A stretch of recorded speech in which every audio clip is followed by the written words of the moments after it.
Bueno, recién lo remarcaba hace muy bien, a las 7 de la tarde hay una reunión muy importante. Sí, es una reunión en la que van a participar quienes, los senadores electos, ¿sí? Así que eso es lo que se espera para más tarde. Muchas gracias. Luciana. Bloque económico para entender lo que está pasando en la República Argentina con uno de los temas más trascendentes que mencionábamos antes de ir a la pausa, vinculado con la nafta, con un nuevo aumento para diciembre y las repercusiones que eso tiene para la economía doméstica en todos los hogares. Estamos con Sergio Zuluaga, que es economista, al igual que Candelaria Boto, para analizar otro tarifazo en la era Macri. Bienvenidos, gracias por estar. Muchas gracias por la ¿Qué invitación. repercusiones va a tener este aumento en la nafta? Este aumento se espera que rebote rápidamente en el resto de la economía y convengamos que no es solamente el aumento de la nafta. Después de las elecciones, del periodo electoral, el gobierno ha abandonado todo tipo de política de control de precios. Se terminó el programa Precios Esenciales, aumentó el combustible, como bien vos lo decías, aumentan las prepagas, los celulares, va a aumentar la electricidad, el gas. Es decir, que van a ser toda una serie de aumentos que rápidamente se van a desplazar al resto de la economía. Hace poquito salió un informe privado que da cuenta que ya algunos mayoristas aumentaron entre un 8 y un 12% sus productos a partir del 10 de diciembre. Es decir, que se esperan, obviamente, subas en la inflación mayorista para los meses que vienen, por lo menos los últimos 2 meses del año, que van a ser muy fuertes. Ya remarcaron los precios. Sí. Por supuesto que es un tema importante también para comprender lo que sucede. Candelaria, la economía golpea, pero lo golpea más a las mujeres. Distintos estudios han dado cuenta de esto a las claras. Un último informe que leía de un 9% donde las mujeres cobran un 9% menos que los hombres en algunas empresas públicas, en el ámbito público, mejor dicho. Sí, existe en nuestro país de manera estructural una brecha salarial de género, que eso se evidencia tanto en el mercado formal, para los trabajadores que están en las mejores condiciones, que ronda el 27%, y una brecha que llega casi al 35% cuando vamos al mercado informal. En ese sentido, si se quiere una imagen muy gráfica, que nosotras decimos feminización de la pobreza, es que 7 de cada 10 personas del grupo poblacional más pobre son mujeres, y en ese sentido obviamente que las crisis económicas golpean distinto a varones y a mujeres. Obviamente que estos años ha sido un golpe para el conjunto del pueblo trabajador, pero ahí estamos en una posición más vulnerable por esta desigualdad estructural. Bueno, y también lo que se vio en estos 4 años, la impericia del Banco Central en relación al manejo del dólar. Me refiero a la devaluación del 30% que existió, ¿no? Sí, seguro. Digamos que este gobierno equivocó desde un comienzo ya las causas de la inflación. Hacían referencia que era un fenómeno monetario, un fenómeno que tenía que ver con el gasto, y descuidaron, como bien decías vos, el tema del dólar, el tema de los flujos de capitales que se fueron en este último tiempo. 84.000 millones de dólares se fugaron desde que comenzó el gobierno de Macri. Los capitales golondrina también se fueron en este último año, 7.600 millones de dólares. Y al equivocar las causas de la inflación, obviamente se le dispara el dólar y eso automáticamente se traslada a precios. Bueno, ¿recordás que habían ellos estipulado para el 2019 una inflación de un dígito? Sí. Una de las tantas proyecciones, ¿no? Sí, se está hablando de una que se equivocaron, para decirlo de alguna manera. Vamos a ser buenos y vamos a creer que se equivocaron por 90 puntos porcentuales de la inflación con respecto a la real. Candelaria, te quiero preguntar por esta idea que ya la anunció Alberto Fernández, de que las mujeres van a tener un ministerio para tratar las propias problemáticas.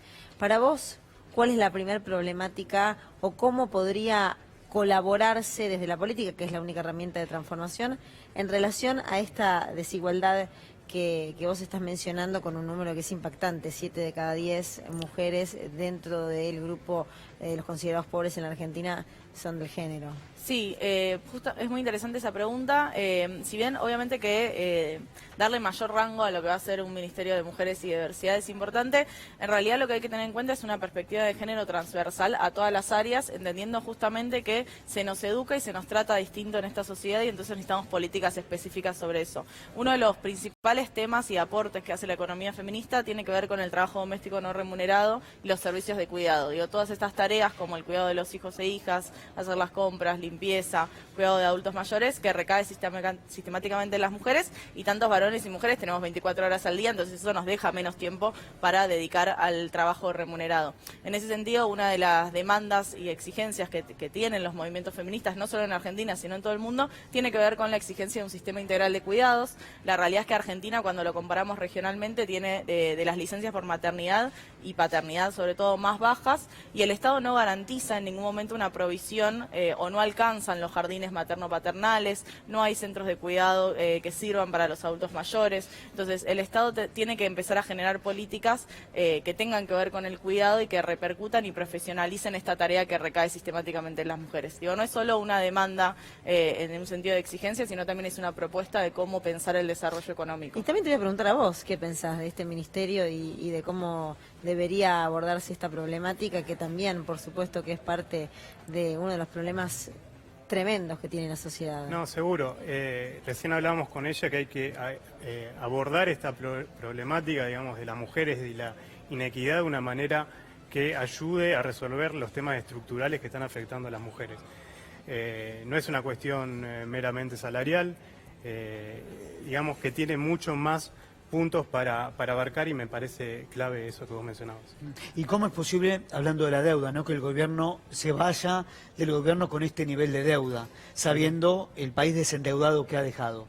Se ha hablado muchísimo de esto, pero los vencimientos que se avecinan son muy preocupantes para el gobierno que va a asumir. Sí, digamos, en el primer semestre, como para contextualizar un poco, hay vencimientos por 15.000 millones de dólares, y en ese sentido, cómo se resuelve el tema de la deuda, que estamos corriendo a contrarreloj, va a ser estructurante al resto de las políticas que se tomen, porque justamente en ese sentido vamos a saber con cuántos recursos contamos.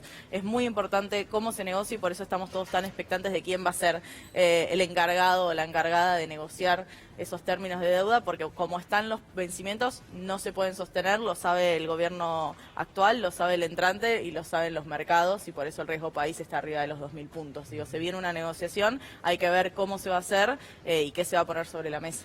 Ahora, pensando en esa deuda, pero también pensando en la matriz energética, pensando en la estructura que deja el gobierno de Mauricio Macri, este fin de semana hablábamos con el ministro de Hacienda, con Hernán Lacunza, que sostiene que la fachada, de alguna manera, de la Argentina es peor que la que se veía en 2015, pero que los cimientos son mejores, que está mejor parada en términos de tarifas recompuestas, que hay una deuda manejable, dijo así en esta entrevista el ministro de Hacienda. ¿Ustedes coinciden con este diagnóstico? No, claramente que no.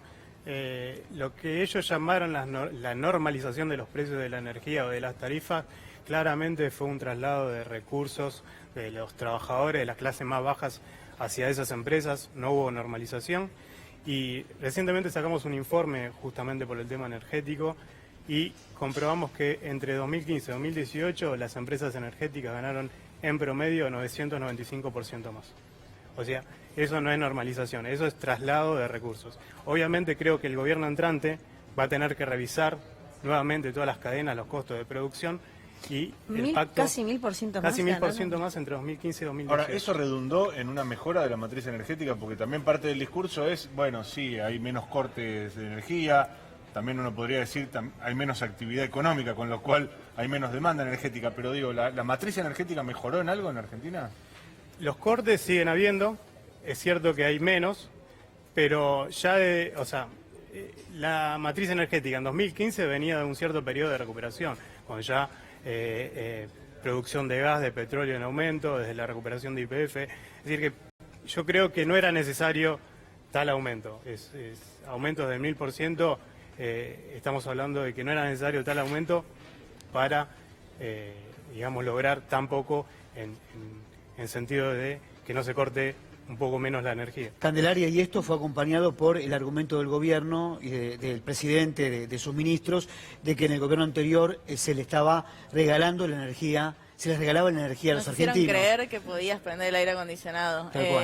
Sí, el discurso es ese y también me parece importante en términos de esto de, bueno, la fachada y las bases, porque Javier son González números, Fraga había dicho eso. son números muy alarmantes lo que estamos hablando. Estamos hablando de 2 años de caída del Producto Bruto Interno que va a generar un arrastre para lo que es 2020. Este año va a ser el año con la inflación más alta en los últimos 28 años, digo, desde que salimos de la última hiperinflación, y una pobreza que se estima que va a llegar al 40%. Entonces, también cuando se habla de esto, porque muchas veces se ven los números del déficit público, de cómo se redujo en este último año, sobre todo ese ajuste fiscal, pero también las consecuencias de eso. ¿Cuál es, al fin y al cabo, el objetivo de la política pública y el objetivo de la política económica, sobre todo? Porque si no nos estamos desarrollando y estamos siempre en recesión sin tocar el piso, bueno, entonces estos cimientos no son tan buenos ni tan certeros para crecer. La última, para terminar y concluir un poco el tema del Fondo Monetario Internacional y las deudas que tiene la Argentina. ¿Crees que va a cambiar en algo que el emisario sea otra persona? ¿Eso puede modificar en algo la negociación?